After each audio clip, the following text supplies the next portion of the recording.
8 picks have been revealed. We shift now to the Metropolitan Division and continue in alphabetical order. Carolina Panthers up next. 8 picks have been revealed.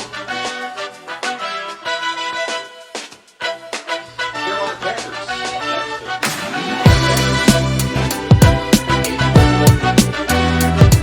Oh, man. That was Chris Fowler, broadcaster extraordinaire for ESPN.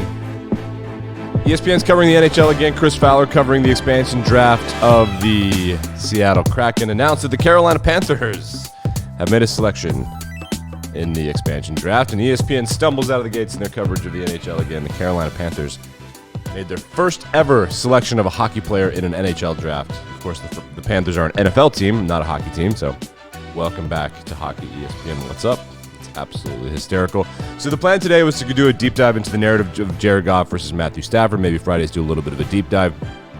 I'm going to do a deep dive, but based on what happened yesterday from Tom Pelissero and his tweets in the NFL and NFLPA memo on vaccinations, I'm going to do that. But before we do that, we're going to get to some news. First bit of news is that the Olympic opening ceremonies are happening right now. I do have a take on this. I've never cared less about the Olympics. It's really kind of strange. Without the athletes interacting with one another and like people getting like basketball players watching gymnastics and swimmers going to track stuff, like without them all hanging out like it's a high school event, it's not as much fun. I don't care about it. It's kind of strange. I feel bad for the athletes, but it proves that the Olympics really is much more of just a TV show and a global gathering than it is anything that's people really caring about sports. If you're a hardcore fan of these sports, it's going to be a tough year. Poor Japan. Olympics are losers for cities that host them. That's a fact. There's a predictable loss of your investment, but it looks cool and it's good for the community and it gets hype and stuff. But man, Tokyo is going to, economically, this is going to be a rough one. The other bit of news we have, just an absolutely terrible piece of news. Coach Greg Knapp, who is the passing game coach for the New York Jets, knows the Kyle Shanahan, Mike Shanahan system very well, comes over to the Jets with Robert Saleh. He was struck by a car while bicycling in July 17th. He was hospitalized. He lost consciousness on the scene. His family made the difficult decision to remove support, and he passed away yesterday at 11:32 a.m. Pacific time in California. And yeah, just absolutely an active coach, hit and run. I believe it's under investigation. Just out bicycling, got hit by a car and passed away a couple days later. Thoughts and prayers to the family, etc. But just, man, it's kind of a sobering bit of news. You're reminded of your own mortality for sure. But today we're going to deep dive into the NFL's the vaccination situation. So we knew the NFL had a very clear stance that if you're vaccinated, life on a football team this season is going to be different for you. Things will be a lot better. Testing will happen far less frequently. If you do come back positive, or if you do develop COVID, your time away from the team is going to be much better because we know scientifically that the vaccine sets you up to be safer when you do get the disease for the most part. And that's true with the flu vaccine. It's any vaccine.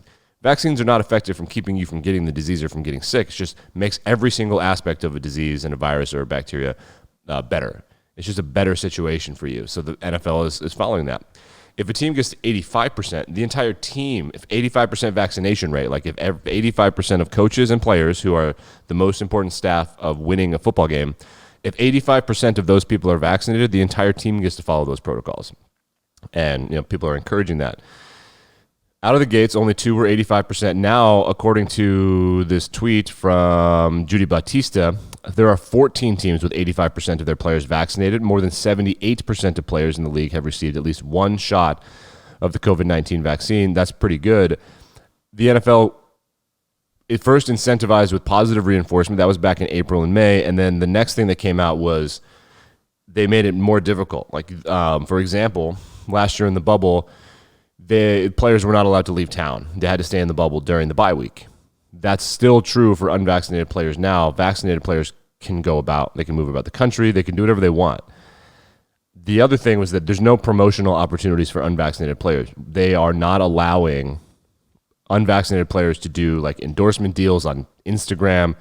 They can't make public appearances, etc. And apparently the fines and the punishment this year is going to be far more harsh And so they started to kind of dabble at hitting the pocketbook, right, of the players and the coaches who aren't vaccinated and teams that don't have vaccination rates. Well, yesterday, they brought the MFing hammer down in a way that, frankly, for those of us who are vaccine advocates, is by far the most, I would say, encouraging form of vaccine policy that I know of anywhere on the planet.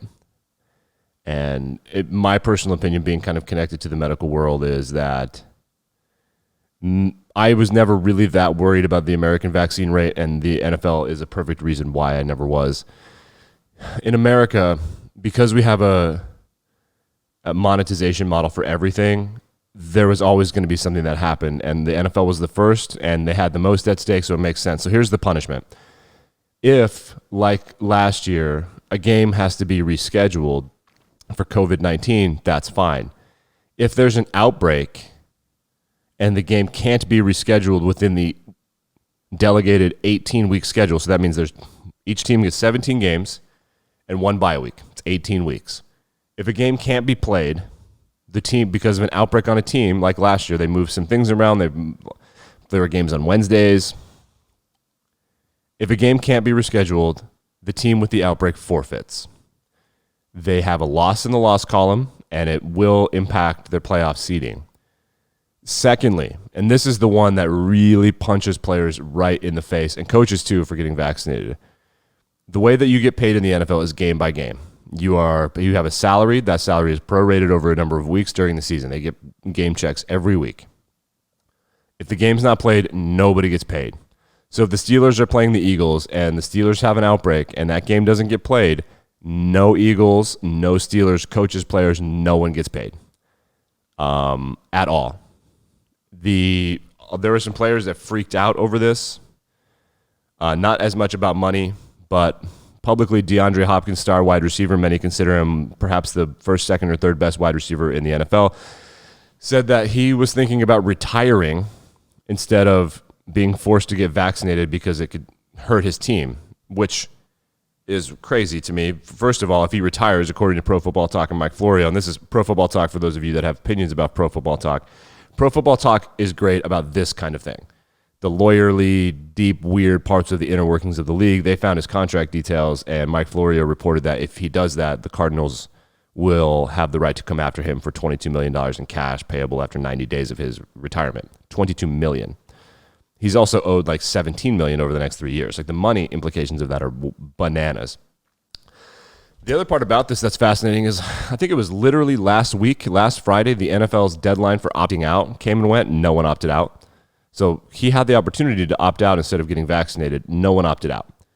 So now, being forced to get vaccinated, DeAndre Hopkins is contemplating retirement. He's since deleted that tweet because he got ratioed to the moon. The outcry and people just roasting him was absolutely, it was flabbergasting. People were up in arms that he would consider retiring over getting the vaccine. So then the next thing that happens is this information about the game checks comes out, and the game checks like shows that nobody gets paid. And this is why, like, I went back and I to what I said earlier, there is a 0.000% chance that billionaires are going to allow the opinions of their employees regarding science to impact their bottom line.